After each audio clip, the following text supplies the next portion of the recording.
na ofisi yako ya mkuu wa wilaya na kamati yako na wenye viti wenza, mmefanya kazi nzuri sana ya kuandaa sherehe hii katika uwanja huu wa Nyamagana. Hongereni sana na asanteni sana.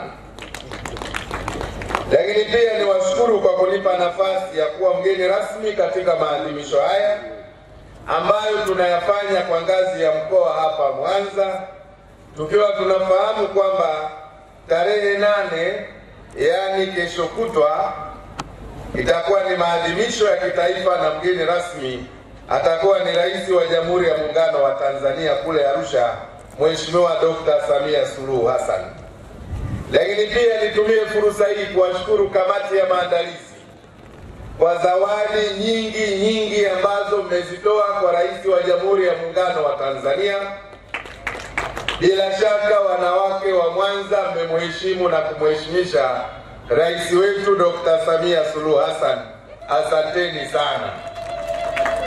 Na zawadi hizi zitamfikia Mheshimiwa Rais kupitia wasaidizi wake. Kwa hiyo kwa niaba yake tunawashukuru sana kamati ya maandalizi na wanawake wa mkoa wa Mwanza kwa zawadi hizi muhimu. Nami pia niungane kuwashukuru pia kwa zawadi ambazo mmenipatia mimi na familia yangu katika siku hii adhimu ya leo. Tunawashukuruni sana, kwani kutoa ni moyo, sio utajiri. Kwa hiyo zawadi hizi ni chachu kwetu kuendelea kuwatumikia wananchi wa mkoa wa Mwanza. Ndugu zangu, wanawake wa mkoa wa Mwanza, kama ilivyo ada, kila tarehe 8 ya Machi ya kila mwaka taifa letu linajumuika na mataifa mengine duniani katika kuadhimisha siku hii adhimu. Ni kukumbushana wajibu wetu kwa kutathmini mafanikio na changamoto zilizopo katika jitihada za kutoa fursa sawa kwa wanawake na wanaume kushiriki katika harakati za kuboresha maisha yetu bila ubaguzi wa kijinsia. Leo hii tunapoadhimisha siku ya wanawake duniani, naona Tanzania ikiwa katika taswira mpya na ya kipekee duniani. Kama maandiko mbalimbali yanavyotuelekeza kuwa kabla ya mwaka 1975 hapakuwa na siku maalumu ya mwanamke duniani. Siku ya leo tarehe 8, siku hii ya tarehe 8 mwezi Machi ilipitishwa na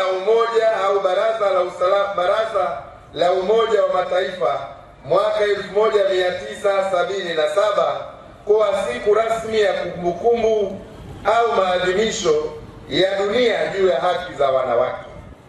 Harakati za kupigania haki za wanawake zimeanza miaka mingi sana, toka mwaka 1908 wakati wanawake katika mji wa New York huko Marekani wapatao 15,000 walipoandamana wakidai kupunguziwa muda wa kufanya kazi, ujira wa kuridhisha na haki ya kupiga kura.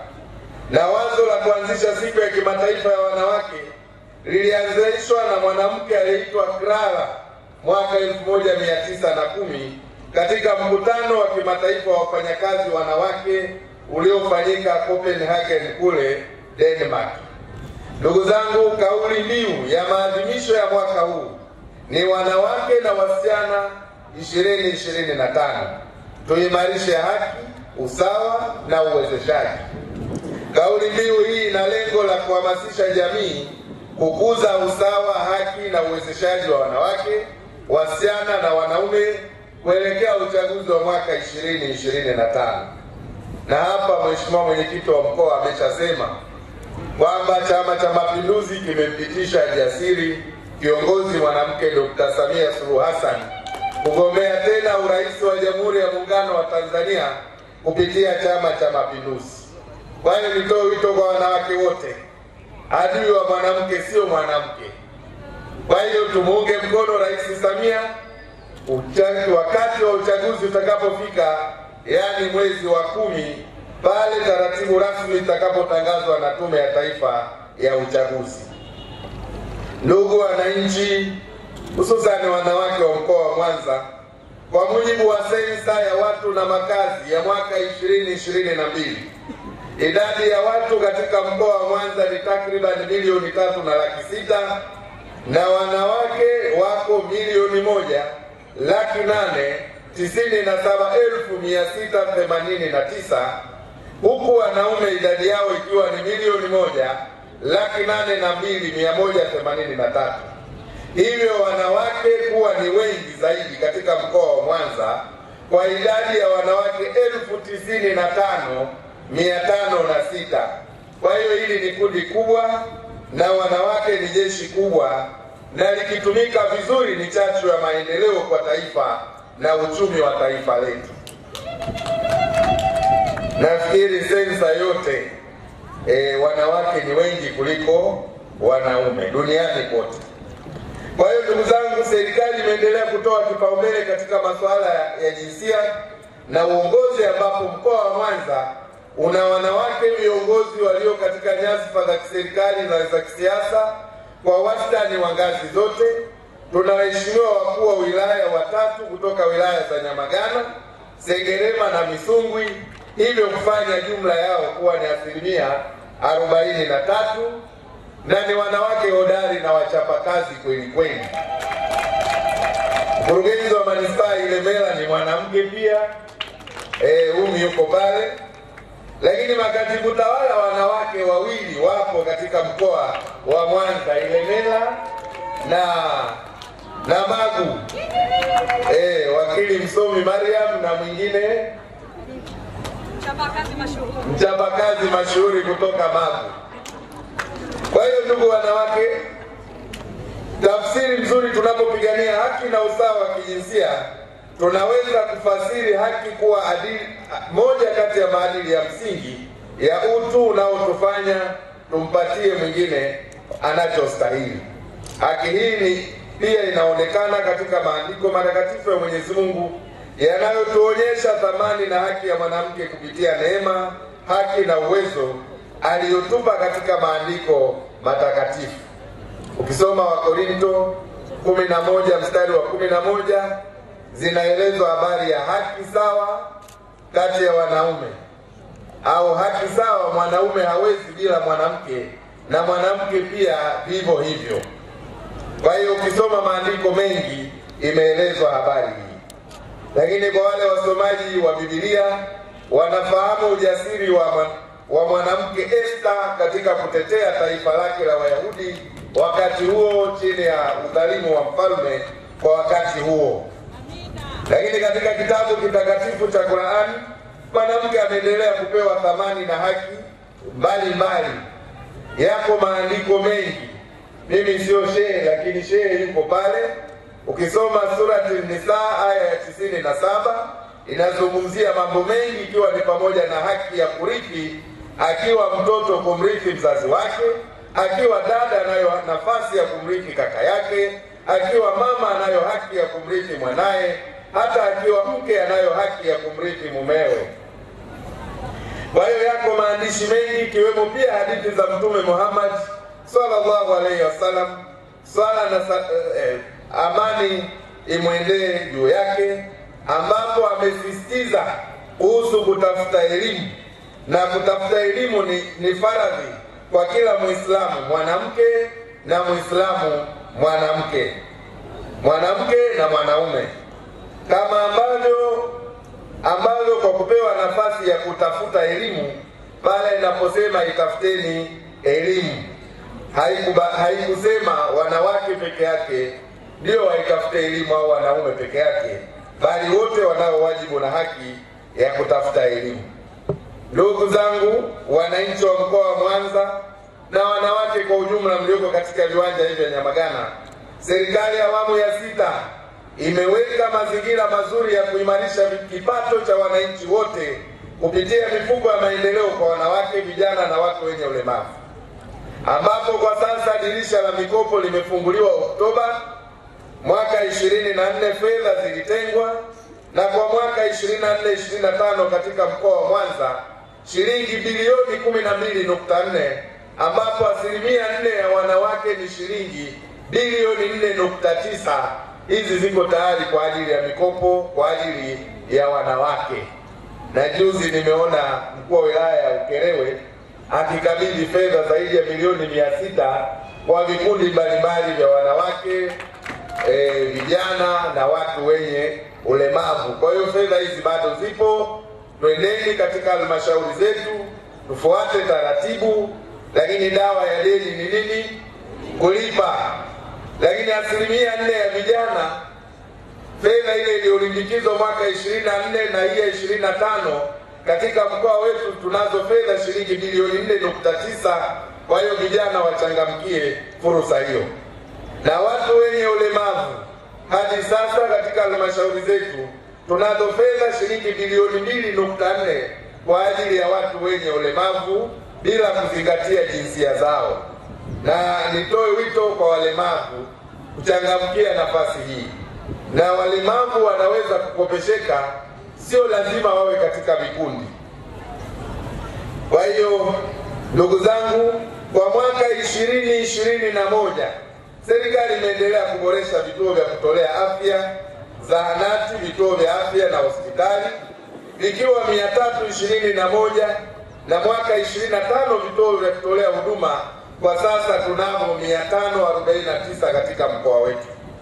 Jumla ya wataalamu wa afya 3201 wameajiriwa katika kipindi cha mwaka 21-25, kwa hivyo kufanya maendeleo ya sekta ya afya kuwa makubwa sana. Vifo vya kina mama wakati wa kujifungua mwaka 2021 vilikuwa 171 na sasa vimepungua hadi kufikia vifo 165. Aidha, vifo vya watoto vilikuwa 859 kwa mwaka 21 na sasa vimepungua hadi kufikia 700, lakini bado jitihada zinaendelea ili kuhakikisha hakuna mwanamke na mtoto anayekufa wakati wa kujifungua. Hali ya upatikanaji wa maji safi na salama kwa mjini mwaka 21 ilikuwa 63%, lakini leo kwa vijijini ni 68%, na kwa mwaka 25 upatikanaji wa maji mjini ni 83% na vijijini tumeshafika 72%.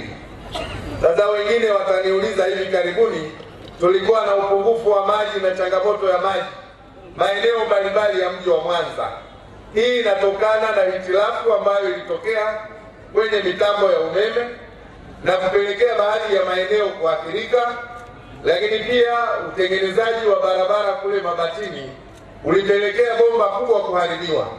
Kwa hiyo mamlaka ya maji safi na maji taka mjini Mwanza, MWAUWASA, imekwisha kuchukua hatua na hivi sasa tumesharejesha huduma ya maji 90%.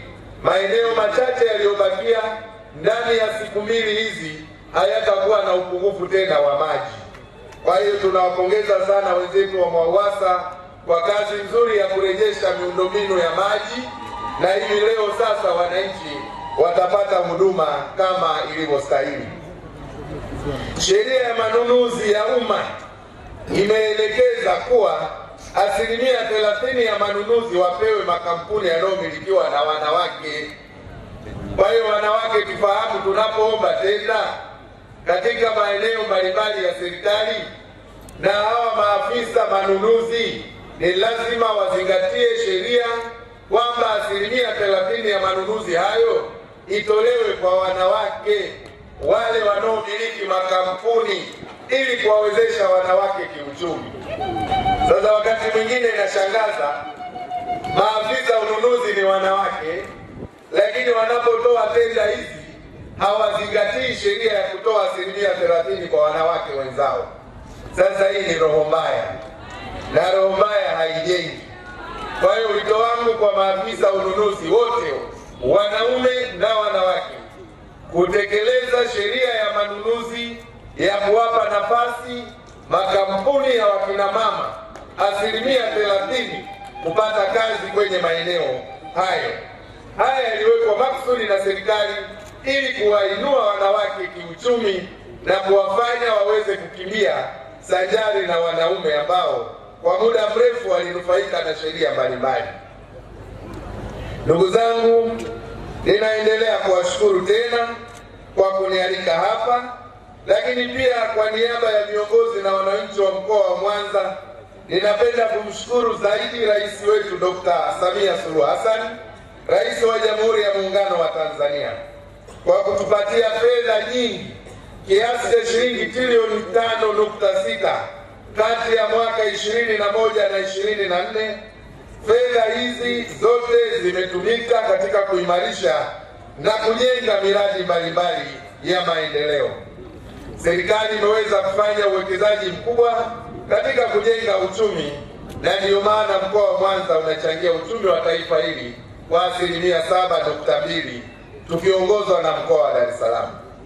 Nataka niwaahidi wananchi wa mkoa wa Mwanza miradi yote ya kimkakati ambayo serikali imekusudia kuifanya, ikiwemo daraja la Kigongo Busisi, ujenzi wa reli ya kisasa standard gauge, barabara mbalimbali kupitia TANROADS na TARURA, ujenzi wa soko kuu ambalo limekwisha kamilika na wafanyabiashara wamekwisha kupangiwa, na changamoto za wafanyabiashara waliokosa maeneo zinaendelea kutatuliwa, ujenzi wa meli ya Mwanza hapa kazi tu, ujenzi wa stendi za kisasa Nyamongolo, Nyegezi, na ujenzi wa vivuko vitano vya Kisori ya Rugezi kule Ukerewe, Ijinga Kahangala kule Magu, Mwiro Bukondo kule Ukerewe, lakini Buyaku Mbalika kule Misungwi, Nyakariro Kome Sengerema. Haya yote yanaendelea kutekelezwa, na ujenzi wa vivuko hivi ni zaidi ya 95%, na wakati wote vitaingia ziwa Victoria kwa ajili ya kutoa huduma. Kwa maana hiyo, nitumie fursa hii kumshukuru Rais wa Jamhuri ya Muungano wa Tanzania kwa kazi nzuri anayoifanya katika ardhi ya Jamhuri ya Muungano wa Tanzania. Pamoja na kuimarisha uchumi, lakini pia rais wetu ameimarisha amani na usalama kwa Watanzania wote. Waswahili wanasema ukiona vyaelea vimeundwa. Kwa hiyo mkiona taifa letu lina usalama, mkiona wanawake wanakopesheka kupitia vikundi vyao, mjue ni kwa sababu Rais Samia na serikali yake wapo kazini. Kwa hiyo tuendelee kumuunga mkono Rais Samia, na sisi watumishi na watendaji wa serikali siku zote tutaendelea kupokea maelekezo, kuyatii maelekezo, lakini pia kuzingatia yale maagizo ya Rais Samia katika utendaji wetu. Tuna imani na Rais Samia, Watanzania wana imani na Rais Samia. Tuendeleeni kumtia moyo, tuendeleeni kumuunga mkono, na mimi nina hakika kwa uwezo wa Mwenyezi Mungu Rais Samia atarejea tena madarakani baada ya uchaguzi wa mwezi wa 10, kwa sababu aliahidi na ametekeleza, na mambo aliyoyafanya yanaonekana kwa macho. Mnyonge mnyongeni, lakini haki yake mpeni.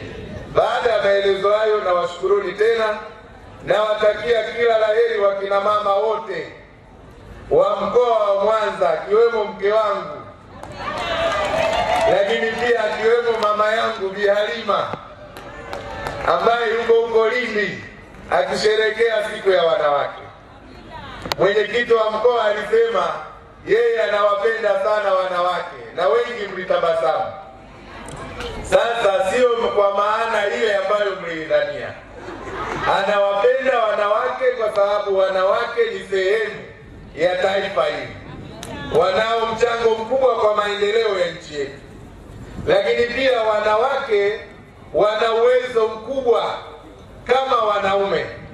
Na ndio huwa ninatoa mfano, mwanamke anaweza kuangalia mechi ya Pamba, anamsuka shoga yake, wakati huo anambadilisha mtoto pampers, na wakati mambo yote matatu yanaenda kwa wakati mmoja. Lakini mwanaume, hususani mzee Kotecha, akiangalia mechi ya Simba tarehe 8 ile dabi, hana uwezo wa kuangalia kinachoendelea jikoni. Kwa hiyo wanawake wana uwezo mkubwa. Pendeni tushirikiane nao kwa ajili ya maendeleo ya nchi yetu. Baada ya maelezo hayo, ninawashukuruni sana, asanteni sana, lakini nawashukuru wale wote walioshiriki michezo.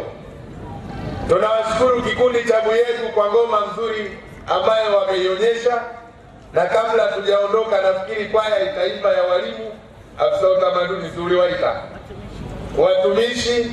Kwa hiyo tunawashukuru kwaya watumishi, kwaya ya walimu, lakini kile kikundi kilichovuta kamba, na kwa namna ya pekee tunawapongeza wana Misungwi kwa kuwashinda wana Magu.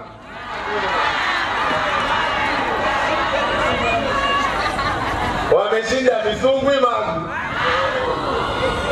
Sasa mwenyekiti wa mkoa anatoka Misungwi, kwa hiyo ndio maana anasema Misungwi wameshinda. Nataka nipate matatizo hapa. Kwa hiyo hata kama Magu mlishinda, lakini natangaza kwamba Misungwi nao wameshinda. Lakini tumeona wanawake wenye kilo 100 kwenda mbele, na wenyewe tunawapongeza. Lakini tunawashauri mfanye mazoezi ili kupunguza uzito, kwa sababu uzito unaopitiliza ni hatari kwa afya yetu. Tujenge utamaduni wa kufanya mazoezi ili kupunguza uzito. Na mwisho kabisa, kwa umuhimu, ninawatakia Waislamu wote mwezi mtukufu wa Ramadhani, na ninawatakia Wakristo wote heri ya Kwaresma. Najua jana ilikuwa ni siku ya majivu, kwa hiyo Kwaresma imeanza rasmi. Kwa hiyo Waislamu na Wakristo sasa wako kwenye ibada takatifu ya Kwaresma na mwezi mtukufu wa Ramadhani. Kwa hiyo Mheshimiwa Mkuu wa Wilaya, tunakushukuru. Asanteni sana kwa kunisikiliza.